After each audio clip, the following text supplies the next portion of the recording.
Sometimes already phone. If only number in. Oh, Secret side.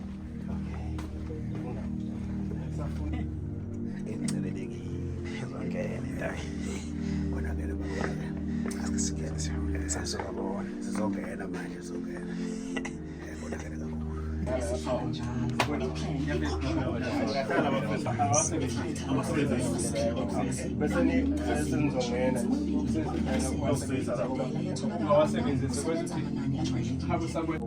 kanti-ke mawubheka imizuzu ithi manje isishiyagalombili ishayela baleke ihora lesishiyagalolunye 8 minutes after 9 o'clock. Sibonga kakhulu kubafakazi besinikeza indaba zika-9.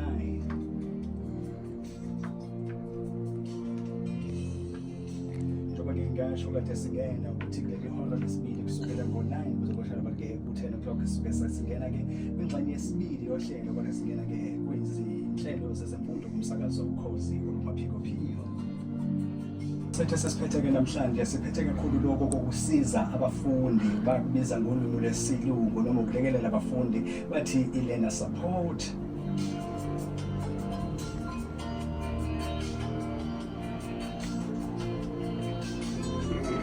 Lolu hlelo-ke lethulelwa ezemfundo emsakazweni Ukhozi olumaphiko-phiko SABC Education, Enriching Minds, Enriching Lives.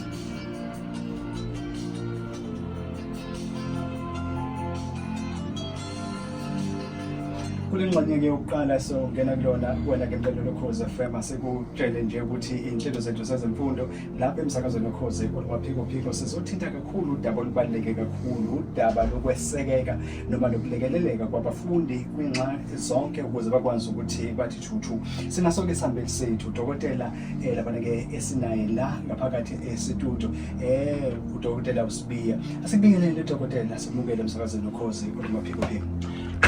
Baba ngibingelele kuwe baba Mshenge, ngibonge nje ithuba ngiphinde ngibingelele nakubalaleli bonke boKhozi FM emakhaya. Kakhulu abantwana bami-ke bayazi abantwana bami kakhulu, sazana kakhulu ngapha kwi-maths kodwa nakuwo wonke nje ama-subject siyabingelela kakhulu nabazali nje baba, sibonge ithuba.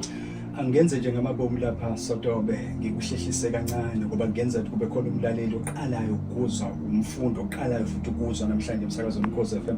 Ngenze ngazuthi uze nje lapha kwi-interview yomsebenzi awusethule Sotobe, thatha isihlambu nje ungene nakho esikhundleni bese uyiqekebula ukuze nomlaleli ekhaya esinayo namhlanje bese azi ukuthi le nkunzi enginayo namhlanje eseyibizwa ngudokotela kahle kahle ubani Sotobe. Baba umongameli othisha kafushane nje kakhulu abaningi bangazi ukuthi umongameli othisha uProf Sibiya oku-founder ye-KWV Education esiza kakhulu abantwana with maths and science. Masikhuluma nje baba around KZN sinama centers ala ko-36 so kakhulu into esiyenzayo nje thina ukulekelela abantwana ey'fundweni zabo. Ukuqala kwethu kwakuba ukuthi nje silekelela ku-maths and science kodwa sase siyabona ukuthi namanye ama-subject kuyadingeka usizo, so-ke sisiza abantwana ngokubalekelela ngama-extra classes, siphinde sibe ne-center yokulekelela abantwana laba thothi balungisa iy'fundo, siphinde sibe ne-boarding house la esihlala khona nabantwana nje from grade 4 to grade 12. So nje kakhulu umongameli othisha udila kakhulu nje ngokulekelela abantwana ngoba siyazi ukuthi i-maths and science kakhulu isasabeka kuseyifunde abantu uma bekhuluma ngayo bebona ukuthi hayi no kuseyifunde ey'nzima, kanti hayi akusenjalo ngoba sesikhona thina kakhulu siyi-WTS. Dokotela kuwena-ke mlaleli Ukhozi olumaphiko-phiko sinaye kodokotela uKhangelani Sibiya njengoba seshilo umongameli wethisha mangolithatha ngolimi lomnsizwa noma ngolimi lapha ukuthina insizwa esingamabhinci. Mhlawumbe ake ngithi kancane ngoba sikwinyanga la kuyinyanga yokuzazi ukuthi singobani, inyanga ethinta ukuthini, inyanga ethinta ubu-Afrika. Ngabe lokhu kusho ukuthini ikakhulukazi kumfundi okungenzeka ukuthi sizame kumgqugquzela ukuthi akangene kwi-maths futhi angene nakwi-science kuyona le nyanga yobu-Afrika? Into esingayithinta kakhulu baba, ngithi uma sikhuluma nje kafushane sithi kulesikhathi esikuso manje especially South Africa kuyizwe elisadevelopa kakhulu, so sisabadinga kakhulu abantu abazoba nalama skills othola ukuthi sesigcine ezinye izinto sesizilanda kwamanye amazwe, kanti uma singathatha bonke labantwana bethu sibathathe sibabeke la sibafundise yonke lento kuyokusenza ukuthi singalokho sikhuluma ukuthi abantu abalande kwamanye amazwe. So kule nyanga sithi abantu abasha asilwa nokuthi abantu abantu ababe nama-skills lana adingakalayo abeze kwi-maths bekwazi ukuthi-ke sibe nodokotela abaningi siye ukuthi abantwana bethu befunde sibe no-engineer abaningi esibakhanda khona la e-South Africa. Ingakho sibakhuthaza abantwana ukuthi noma isabeke i-maths kodwa asiye kuyona ngoba izwe lethu liyabadinga abantu abanala ama-skills ukuze likwazi ukuthi lidlondlobale kahle ngendlela efanele. Asike sivele singene kuyona lenhlangano othe uqhamuka kuyo nayisungula. Namhlanje sibheka yona uqobo lwayo i-KWV Education. Ungasichazela kafashane ukuthi imele lenhlangano nanokuthi inhloso nqangi yayo, injini yayo eyenza idume iye phambili ithi kafushane baba ukuchaza nge-KWV Education yasungulwa ekuthenini kunale stigma esikhona sokuthi maths and science inzima. Kwase kuba ukuthi mangiqala ngisakhula nje ngisese University of Zululand ngathi bana nobaba uMabaso lapha ofundisa manje la eMangosuthu. Wathanda indlela engangipresenta ngayo mangabe kufundiswa imaths. Kwase kuthi kuba ukuthi kwase ngithatha ukuthi ake sihlale phansi sihambe size izikole. Ngiyakhumbula ngaleso sikhathi kwango 2008 lapho esaqala khona ngoba into eyenza ke siqala ukuthi ake size iy'kole ezihlukahlukene indlela engangipresenta ngayo ngoba ngikholelwa ukuthi i-maths kufuna ukuthi uma uyifundisa uyenze ibe more funny abantwana beyijabulele. So into engabe sengiyenza ngabe sengidosa umculo kancane ukuthi hayi abantwana bawuthanda umculo ake sithathe umculo siwusondeze makunama steps kunama definitions adingakalayo umntwana ukuthi awazi kufanele awacule kuze kuzoba lula ukuthi understand ukuba abantwana bawuthanda umculo. So kakhulu i-maths ngasokusikhathi ngangenza ukuthi kube into umntwana ayibonayo ukuthi hawu into esiphilayo le ethi umntwana ngisho emile ekwazi ukuthi noma ngimile akwazi ukubona i-maths ukuthi mangimile perpendicular to the floor kusho ukuthi awunayo i-maths ikhona. Mangimile nje mina njengoba senginomkhaba nje nayo parabola akwazi ukubona. Ngize ngathi khona lapha kade sikhona last week kade sisila eHarding ngibatshena abantwana ukuthi ngishumisa uphawu ngisho ngibingelela abantwana mangimisa nje ngithi be parallel perpendicular thina ngadala sasede excel kodwa mawubuka ukuthi hawu lo line nalo parallel hawu nalo perpendicular i-product yalama gradient manje futhi lingalo -1. So ngaso isikhathi sasenza ukuthi senze sure ukuthi umntwana akayibona i-maths ukuthi hayibo ilula. Sase sibona ukuthi baningi abantu abangasizakala ngale organization noma ngale ndlela ngase ngithatha ngitrain othisha sase siqala ke sisabalala. Sase singena in fact ama provinces amaningi kodwa ke yaqala khona la eKZN saba neindawo sinama centers eBay eSikhawini khona la eDurban eMaritzburg ngoba ngishilo ukuthi sina 36 centers as we speak. So sase siqala ke sisiza ngama weekends siyakwazi izikole ukuthi zisibize siyakwazi ukuthi sibe nama classes kulezo ndawo. Sase sibona futhi ukuthi abanye uthothi basebephasile kodwa umuntu uthi level 2 i-physics level 2 sase sivula futhi ukuthi asibe ne-upgrading center. So sine upgrading center ela eDurban siphinde sibe ne-upgrading center ese-Richards Bay. E-Richards Bay kuhlala ngisho phakathi abantwana abahlala khona. Sabona futhi ukuthi hawu kunabantwana othothi umzali uyasebenza usebenza ekudeni abanye baphesheya ingane isele no-anti abakwazi ukwenza ama-homework. Sase sivula into esi-boarding house manje ethi abantwana sihlala nabo sinabantwana abaye ezikoleni ekuseni bebuye ntambama sibafundise beye ezikoleni zabo shuthi lapho kuse boarding house ese-Richards Bay bahlala baphekela bagadwa kunothisha aba full time babafundisayo. So yonke leyo nto sasenzela sure ukuthi silekelela abantwana bese kuthi ke siphinde futhi mangama holiday sibe nama camps njengoba kuzobe kuvaliwe nje kunama camps azobe khona siba nawo 4 times ngama weekend sihambela indawo ngokuhlukahlukana. So nje ngafishane umsebenzi wethu ukulekelela abantwana ukuthi asishintshe le stigma esikhona sokuthi maths and science kungama subject anzima. Sikhuluma ngomphakathi ikakhulukazi thina siqhamuka kuwo oneyinselelo ehlukahlukene. Ezinye zezinselelo esibhekene nazo ubugebengu, ezinye zezinselelo esibhekene nazo ilesimo se-load shedding kwezinye indawo uqhamcishi. Ezinye zezinto ezingase ziphazamise kuyo yonke izinhlelo eziba khona. Nibhekana kanjani nalezi inselelo le yokuqala yobugebengu kulezi ndawo esihlala kuzona nizohlanganisa izingane kukhona nezingane zamantombazane ndawonye bese kuzothi le ekagesi nayo nizohlangana mhlawumbe kwesikhathi ebusuku kuphinde kube uqhamcishi nenza njani ukubhekana nalezo inselelo njenge organization? Lento babo ethintayo ibaleke kakhulu. Sinabazali othola ukuthi ngoba ngishilo ukuthi ngama weekends njalo ngama Saturdays Fridays siba nama cross nights kuzo zonke indawo. Uthola ukuthi kuba nzima kakhulu mawuthi uyafika kwezinye indawo uthola vele kuyaziwa nakulo ndawo ukuthi kunamaphara. But into esiyenzayo ukuthi thina as organization sine security company yethu vele registered under i organization ngoba suke senzela ukuthi labantwana bevikeleke bezizwe bephephile.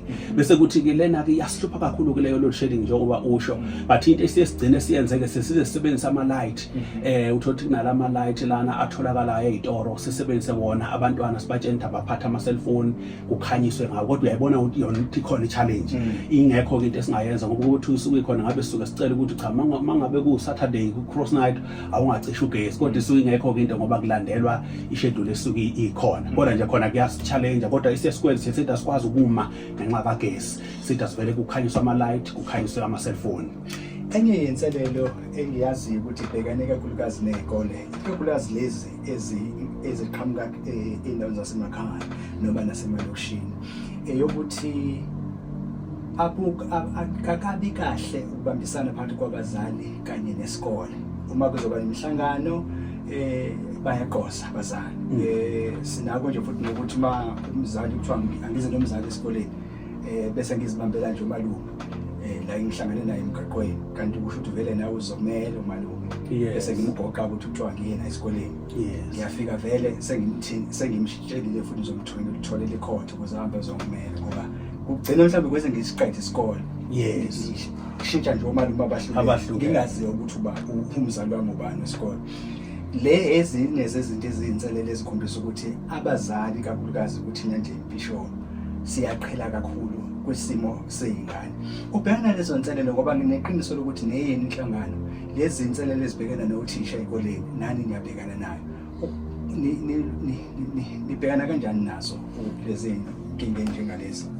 Mhlawumbe nje baba lo ithinta kakhulu ngiyayithanda ukuthi sinabazali othola ukuthi ulinda umntwana aza fail ethi mayisefeyilile umzali bese efuna ukuza manje sezothi umntwana wami ufailile kanti njengoba kuno term 1 term 2 term 3 term 4 kubiza ukuthi umzali akuthi ku term 1 aqala abone ukuthi hayibo nayo ingane yami ifeyila bese ikhona ongahambi kahle bese yasondela hence kuye usizwe sikhuluma ukuthi sinamahlase sinawo lama extra classes esikhuluma ngawo umzali angalinda umntwana kuze bo December fail azi umntwana ufuneka ukuthi ayo upgrade kanti umzali bekufuneka asheshanyakaza so kafushane kusho ukuthi ngelesikhathi samanje kodwa sekulula ke manje ngoba ezikoleni sekwaba na registration lena yenza ukuthi abazali sidabangele egroupini kuna SASAMs abazali baba khona lapha kwi system kuyakwazi ukuthi ma umzali ebizwa imessage ingene straight kumzali so into esiyenza ukuthi thina masidila nalokho kuba ukuthi abantwana esibafaka kithi siba nezinamba zabo kusho ukuthi asitsheni ingane ukuthi ingane woza nomzali no sicela umzali ukuthi mzali sicela ukuthi ufike uze uzokwazi ukuthi sikhulume nengane yakho sidiscuss ukuthi silekelela kanjani ukuthi ke phambili so baba sesisolve kanjalo. Kubaluleke ngani ukuthi umfundi enze lama extra classes ikakhulukazi uma kuziwa kunethi mhlambe nesite? Kafushane baba lokho into esimnandi manje mawuchecka nje iSouth Africa yonke asemaningi ama classes othothi akhona maningi ama organizations afana nathi enza lama extra classes so into sekuwukuthi abantu ba understand ngoba abazali nje bazongifakazela ukuthi izikole lezi sithi ama model schools uthothi ingane zakhona ziyaperforma kodwa ayingene ekseni ayingene ngo Saturday ayingene ngo Sunday ayinawo ama cross night ayinawo ama afternoon classes but ziyaphasa so osuke kwenza iphasa le ngane ingoba lenkathi zinga-attendile zisuke ziyo-attend ama-extra classes bese kuthi ezethu-ke thina-ke isemakhaya uthothi ingane ithiwa ingene ekuseni ingene ngesikhathi sesikole ingene after school ingene Saturday ayisitholi ithuba lokuthi ikiyothola olunye ulwazi ngoba into ngisenginotisile nge-maths nange-science ingane izwa kangcono mayizwa ngomunye umuntu so ongasho ukuthi uthisha usuke engafundisile kodwa isuke into mawuyizwa ngomunye umuntu nje for the first time noma echazwa ngomunye umuntu ongajwayele ukuchazela usheshe uyi-understand kalula kodwa futhi ngiyathi mangikhuluma nabo othisha okwenza ingane zisi-understand kakhulu thina ama-tutors ingoba suke siconfirma lokhu okusuke kade kufundiswe othisha yes ngiyangize ngithi mina mawuba ukuthi ingane ingizwile kusho ukuthi ngempela ngiphinda lokhu okade kwenziwa uthisha kusho ukuthi kafushane baba iyabasiza ngokuthi uthola umntwana eklasini likhulu iklasi phasi umntwana uthothi akakwazi ukushesha understand, so mayeza kimi athola ama one on one usezokwazi ukuthi aphase.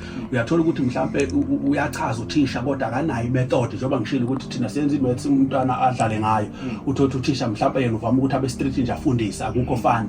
Abantwana bafunda ngendlela ezahlukene. Khona umntwana ongakwazi ukufunda ama class elithulekile, uthanda ukuthi sifake umusic, sifake zonke izinto esifakayo bese gcina umntwana understand kalula. So abalekile futhi into engiyithanda ngama extra classes baba, umntwana mayise phasile akaphaseli thina as organization noma thina as KWV noma iWTS, kodwa uphasela isikole. So kuyalekelela kakhulu kwenza ukuthi kube lula. Futhi uthola esikoleni umntwana uyasaba ukubuza kwaba kuthisha wakhe einganeni ahlala afunda nazo, kuba lula ukuthi mayisekithi akwazi ukubuza kalula.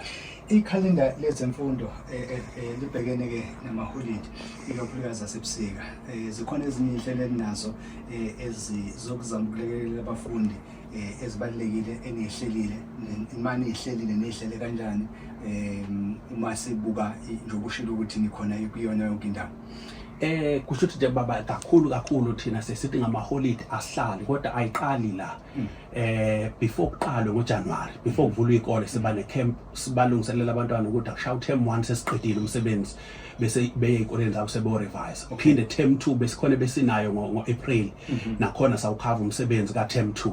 So njengoba kuvalwa manje sine camp i-camp yethu ke isuka isendaweni eyodwa evuleleke ukuthi bonke labantu abeze, kusuke kukhona ngisho abantwana basuka even ko Cape Town, ko wonke Gauteng nje kusuke kukhona ngisho itekisi esuka khona, abantwana abasuke ngendlela abasuke bebaningi ngayo. So into eyenzakalayo suke sibahlanganise ndawonye, sihlala nabo 6 days, bahlala la bayadla bafunda from 8 kuze bo 10 ebusuku.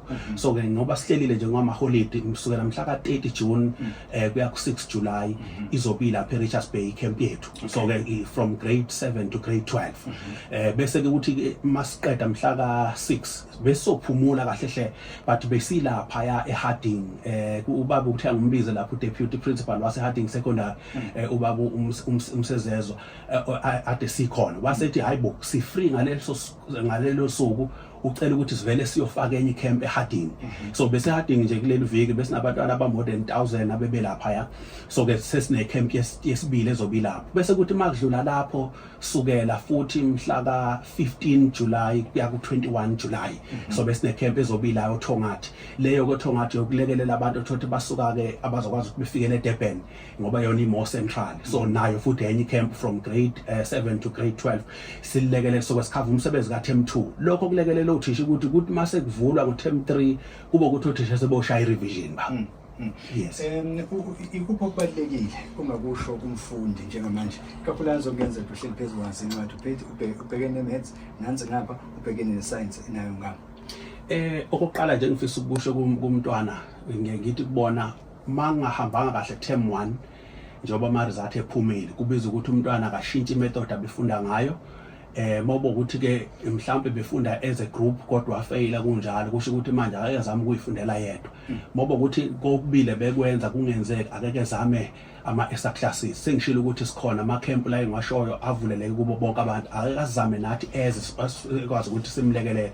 So sithi umntwana akangahlali ebebona ukuthi akuhambe kahle, akakwazi ukuthi athole usizo ngoba sengishilo ukuthi sikhona usizo nangama weekends ingasi camp siyakwazi ukuthi sitholakale. Futhi nangaphandle kwalokho baba into esesayenza ngoba phela i-technology abantwana sebevele bayisebenzisa, sinama groups more than 100 esinawo whereby umntwana akwazi ukuthi angene khona athole yonke information, kunama documents, and into esengayenza kunencwadi nje nginazo baba sengayibhala khona imahala ze maths ne physics. So uyakwazi ukuthi umntwana ayithole mayingenile egroupini. Uma ungena ko YouTube mawuthi nje KWV Education YouTube i-channel ethi mahala, mawungena uthi Dr. Khangelani Sibiya ko TikTok kunama lessons amaningi akhona esiwafakayo. So sithi umntwana akakwazi ukuhlala phansi alinde ukuthi akuze kuphela unyaka elokhu efeyila. Dokotela, njengodokotela wezibalo ikakhulukazi yona imaths, sesiya ngasamaphethelweni engxoxo yethu. Kukhona umunye umuntu othola ukuthi usilalele uthisha kwezinye indawo mhlambe kwezinye ifundazwe kodwa lalela umsakazo okhoza mhlawumbe ngathi ukuthi uyashayela noma ukuphi ulalela uyezwa ukuthi iyayinhle lento nengade ngingakayizwa. Ikhona indlela yokuthi bakwazi ukuxhumana nani ukuze bakwazi nabo babe ingxenye yaloko noma mhlambe kulekeleleke uthisha ngendlela thize ukuze ivangeli nakhona liphinde liqhubeke. Kuyenzeka kakhulu baba. So ke njengoba ngisho ukuthi ade seHarding abaningi bayakwazi ukuthi noma ngabe yiphi province uyakwazi ukuthi besithinte sikwazi ukuthi kuhlanganiswe izikole kuleyo ndawo sifike and into engijabule yona ke bade seHarding baba bekhona ngisho principal bezobona ukuthi yini lena eyenziwa la bephelezela izingane zabo so bayakwazi ukuthi noma ngabe bekuphi ngisho khona la eKZN behlangane besithinte baba sikwazi ukuthi sifike sizobalekelela bekwazi ukuthi bepass and nakubo ngoba ngishilo ukuthi othisha ngoba ngikhuluma ngama groups nabo othisha bayangena la ishela khona ama task ngoba uthothi kwesikhathi umntwana ukwafelisa ukuthi akayitholi itask esezingeni ngoba uthisha usuke isethele yena kanti mayithole lapha egroupini uyakwazi ukuthi kube lula ukuthi umntwana amsethele itest ekwi-standard enawo wonke ama-levels lana azokwazi ukuthi umntwana performe kalula. Dokotela, asibonge kakhulu isikhathi obe naso lapha emsakazweni. Ngiyafisa ukuthi uma ngabe ngaphambi kokudedela uyiphinde ingcubece zenu la nitholakala khona ukuze umfundi osekhaya nofisayo ukuthi abe ingxenye nobeka ngakaze alibambe iqhaza kulo mkhankaso okanje angasali ngemuva naye akwazi ukuhlomula ngolwazi. Izishiye zonke nje ngicwacele bekwazi khona ukuthola i-organization.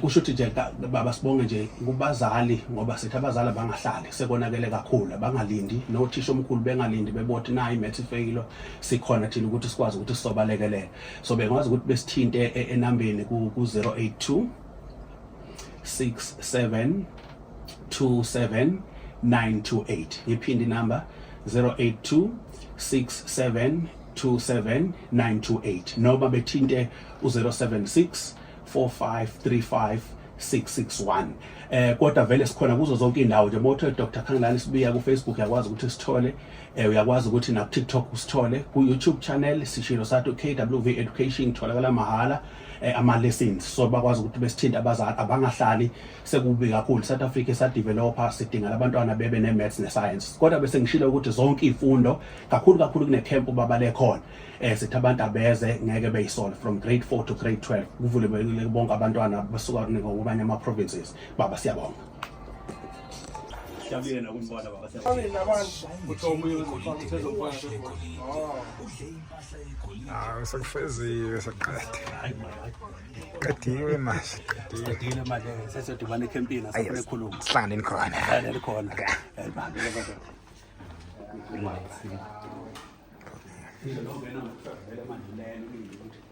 Oh,